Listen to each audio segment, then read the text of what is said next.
Jessica and Faust. When I first met you, something just clicked. I remember being taken by your humor, your warm spirit, and how easy talking to you was. Jess, you're my favorite adventure buddy. Whether it's frolicking amongst wild goats, on a hike to crystal clear waters on an island in Spain, barreling down a mountain skiing, actually more like you carving down and me pizzaing the whole way, but you know, or adopting a dog to assert our independence from a 10-month stint with our now in-laws, thank you, Grand Randy, you make every experience better. I'd met your parents twice, Diana once, and I was this random Canadian man showing up at your door.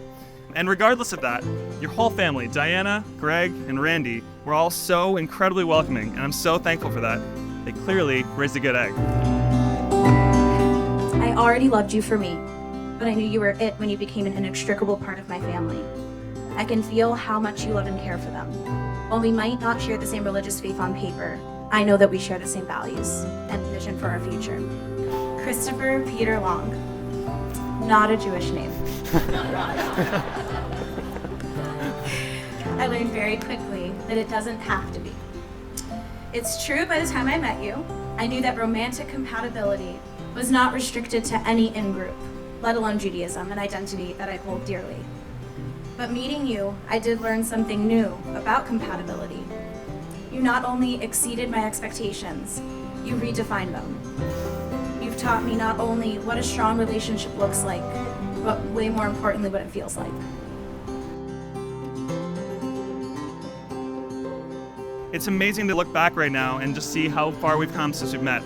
You made 3 job changes, each one coming closer to who you want to embody as a person. You're taking to the next level. With these changes, I see you so much happier.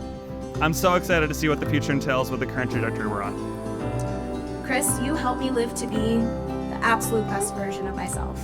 You are the voice in the ear that calms and grounds me. You can tell he's not Jewish.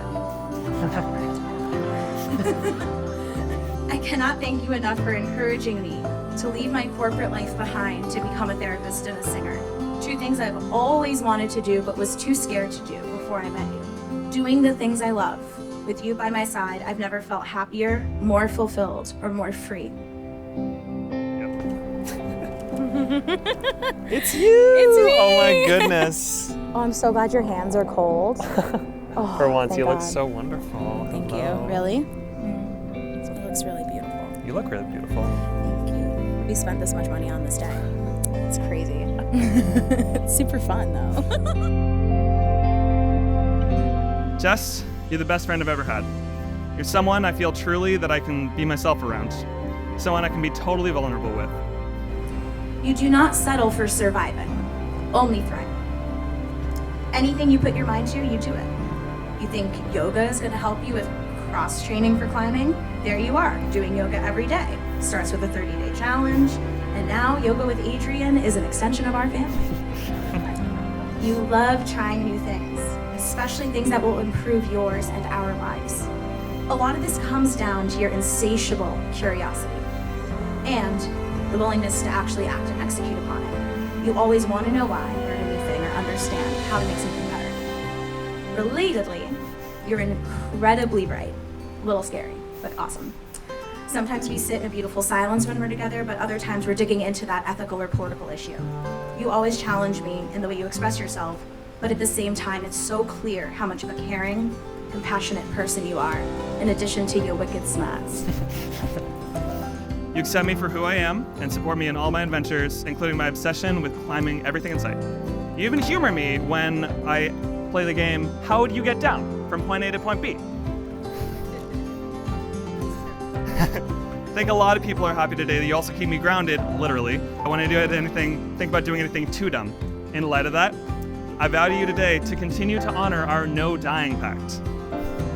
I vow to love you, even when you're being pathetica, because realistically, I'm pathetic Chris a lot more often. I vow to honor and respect your Jewish culture and your history in the same way I've felt so much acceptance from you and your family come from outside the faith. I vow to strive to be the best husband I can to you, till death do us part.